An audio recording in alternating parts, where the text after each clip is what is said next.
দেশের রাজনীতির সব আলোচনা সমালোচনা সবকিছুই যে জামায়াত আর শিবির কেন্দ্রিক হয়ে গেছে, এটা কি কেউ খেয়াল করেছেন? আওয়ামী লীগ ছাত্রলীগ তো আগেই উধাও, সাথে বিএনপি ছাত্রদলও মাঠ থেকে আউট হয়ে যাচ্ছে ধীরে ধীরে।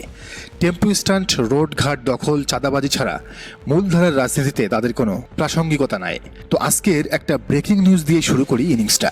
নির্বাচনের আগেই সংস্কার বাস্তবায়নে গণভোটের সুপারিশ করেছে জাতীয় ঐক্যমত্য কমিশন। মনে রাখা দরকার, এই সিদ্ধান্তে আগে থেকেই আপত্তি জানিয়ে এসেছে বিএনপি। তারা ভেটো দিয়েছে। এই সিদ্ধান্তে তারা কোনোভাবেই রাজি ছিল না। এই দাবিটা ছিল মূলত জামায়াতে ইসলামীর। ইউনূস সরকারকে তারাই বলেছিল, জাতীয় নির্বাচনের আগেই গণভোট দিলে তাতে দেশ ও গোটা জাতির জন্য ভালো ফলাফল বয়ে আনবে। সরকারের তৈরি করা কমিশন সেই সিদ্ধান্তটাই নিল সব জল ঘোলা শেষে। বলা চলে, এই ইস্যুতে জামাতের সবচেয়ে বড় জয় এটাই। শুধু জামাত নয়, বিএনপি ছাড়া বাকি প্রায় সব দলেরই জয় হয়েছে আগে গণভোট দেওয়ার কারণে। অথচ জুলাই সনদে স্বাক্ষর করার পর এই জামাতকেই বেঈমান বানিয়েছিল এনসিপি।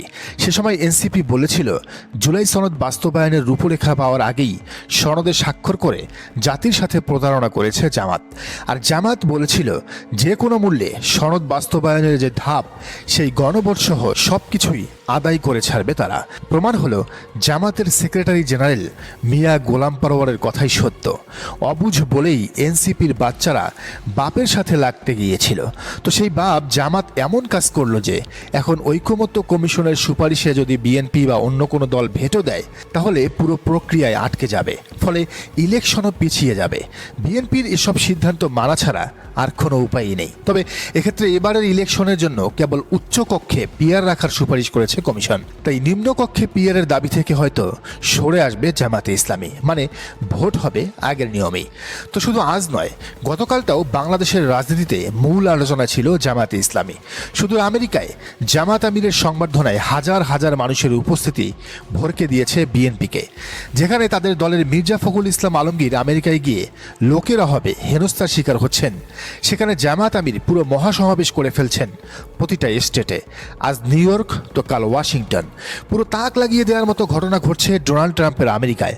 অবশ্য এই সব কিছু ছাপিয়ে কাল বিএনপি আর বামপাড়ায় কান্নাকাটির রোল শুরু হয়েছিল জামাত আমিরের একটি ইশতেহার ঘিরে, যেখানে কোয়ালিশন অব বাংলাদেশ আমেরিকান অ্যাসোসিয়েশনের আয়োজিত অনুষ্ঠানে তিনি নারীদের নিয়ে বলেছিলেন, একজন মা সন্তান জন্ম দিচ্ছেন, লালন পালন করছেন এবং ক্ষেত্র বিশেষে পেশাজীবী হিসেবেও দায়িত্ব পালন করছেন। পুরুষ 8 ঘন্টা কাজ করলে নারীরাও সমান কাজ করবে, এটা কি ন্যায্য? আমরা ক্ষমতা এলে তাদের কর্মঘণ্টা কমিয়ে 5 ঘন্টা করব, যাতে মা হিসেবে তারা সন্তানের প্রতি যথাযথ দায়িত্ব পালন করতে সক্ষম হন। তো এই কথাগুলোর পুরো মিনিং না বুঝেই কান্নাকাটি শুরু করে দিয়েছে বামপাড়া। ফখরুল সাহেবের জামাই ফাহাম আব্দুল সালামদের ভাষ্যমতে এতে করে নারীরা নাকি বেকার হয়ে যাবে, তাদের আর কেউ চাকরিতে নেবে না। এটা নাকি মেয়েদের ঘরে বন্দি রাখার একটা ফন্দি। তো জামাত আমিরও মজা করে বলেছেন, আমরা যে লাখ লাখ নারীকে ঘরে বন্দি করে রাখবো, তো দরজার এত তালাচাবি কেনার টাকাটা পাবো কই ভাই? তো সে যাই হোক, জামাত আমির সেদিন কি বলেছিলেন তা না বুঝেই আসলে এরা লাফালাফি শুরু করেছে। খেয়াল করুন, জামাত আমির বলেন, আমরা যদি সুযোগ পাই মায়েদের বাড়তি আর একটু সম্মান করব, সেটা হবে তাদের প্রতি ইনসাফ। একজন মা তার সন্তানকে জন্ম দিচ্ছেন, লালন পালন করছেন, আবার ক্ষেত্র বিশেষে তিনি একজন পেশাজীবী হিসেবেও দায়িত্ব পালন করছেন। আমারও 8 ঘন্টা, তারও 8 ঘন্টা, এটা কি অবিচার নয়? আমরা ক্ষমতায় গেলে ইনশাআল্লাহ তাদের কর্মঘণ্টা কমিয়ে দেব, মা হিসেবে সন্তানের হক আদায় করার জন্য এবং মা হিসেবে তাকে সম্মান করার জন্য। আমরা যদি 8 ঘন্টার জায়গায় 5 ঘন্টা করি, তাহলে মায়েরা এতটাই কমিটেড যে তারা চিন্তা করবে, সরকার আমাদের যে সম্মান দিয়েছে, আমাদের উচিত 8 ঘন্টার কাজ 5 ঘন্টায় সেরে ফেলা। জামাত আমির কিন্তু একদম স্পষ্ট করেই বলেছেন, তিনি মায়েদের এই সুযোগটা দিতে চান। কারণ বাংলাদেশের বাস্তবতায় বাধ্য হয়েই অনেক সংসারে মা বাবা দুজনেরই চাকরি করতে হয়, জীবনের তাগিদেই এটা করতে হয়। এখন একজন মা সন্তান জন্ম দেওয়ার পর অন্তত 5 বছর তার সন্তানকে দেখভাল করতে হয়। তো এই সময়টায় তার একটা বাড়তি চাপ কাঁধে পড়ে। একদিকে সংসার, অন্যদিকে নবজাতক, তার উপর 8 ঘন্টার ডিউটি। এই পরিস্থিতিতে বেশিরভাগ মায়েরা চাকরি ছেড়ে দিতে বাধ্য হন, ফলে সংসারে অভাব অনটন বেড়ে যায়, সাথে অশান্তিও বাড়ে বহুগুণে। তো জামাত আমির ডাক্তার শফিকুর রহমান নিজে যেহেতু একটা মেডিকেল কলেজের মালিক, তিনি এটা জানেন যে মেয়েদের এতটুকু সুযোগ দিলে তারা 8 ঘন্টার কাজ বরং 5 ঘন্টাতেই শেষ করে দিবে খুশিতে। ফলে তার চাকরি, সংসার, বাচ্চা সবই ঠিকঠাক থাকবে, কোনো সমস্যায় পড়তে হবে না। এখন বিএনপির মাথায় তো ভাই এসব নেই, তারা তো ওয়েলফেয়ার স্টেটের ধারণাই জানে না। তাই না বুঝেই বেহুদা একটা বিতর্ক সৃষ্টি করে নারীদের বুঝাচ্ছে, এই দেখো জামাত তোমাদের আবারও ঘরে ঢুকাবে তারা যদি ক্ষমতায় চলে আসে। অথচ ওয়ার্কিং মমরাই কেবল জানে জামাত আমিরের এই পরিকল্পনা বাস্তবায়নের সুফল কতটা। যারা বলছেন মালিকরা তখন মেয়েদের আর চাকরি দিবে না, এটা ভুল। কারণ প্রত্যেকটা কোম্পানির পলিসি অনুযায়ী নির্দিষ্ট সংখ্যক নারী সেই অফিসে নিতেই হয়। ফলে বিএনপির এই মালিক পক্ষের তাবেদারিটা মানুষ ঠিকই বুঝতে পেরেছে। কাল এই এক বক্তব্যে দাঁড়িপাল্লার নারী ভোটার বেড়েছে 1000 গুণ। এটা ভোট আসলেই বোঝা যাবে। জামাত আমিরের উচিত এটা বরং ইলেকশনের ইস্তেহারে ঢোকানো। স্লোগানটা এমন হতে পারে, নারীর সন্তান হওয়ার পর 5 ঘন্টা অফিস 5 বছর। তো আজকে জামাত আরও দুটি ঐতিহাসিক কারণে আলোচনায় রয়েছে।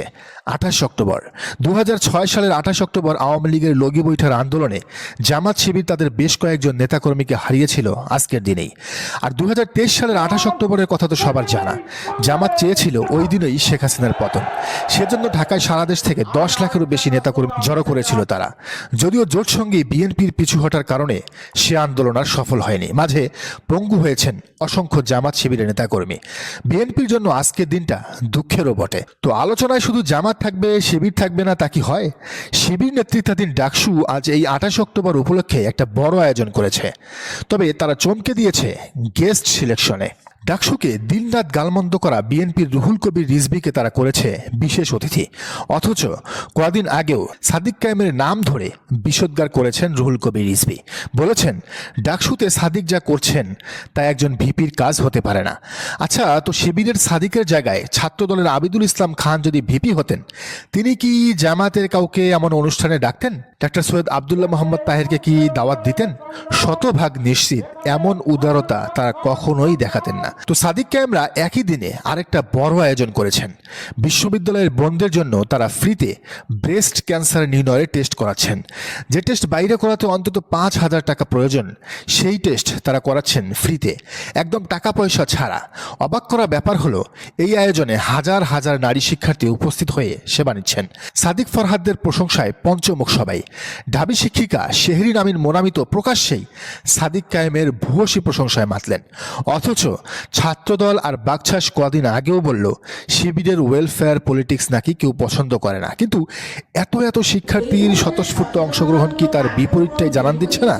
আজকের দিনটায় একই সাথে বিএনপি, ছাত্রদল, বাকছাস, নাগরিক পার্টি সবাই জামাত শিবিরের কাছে হেরে গেল।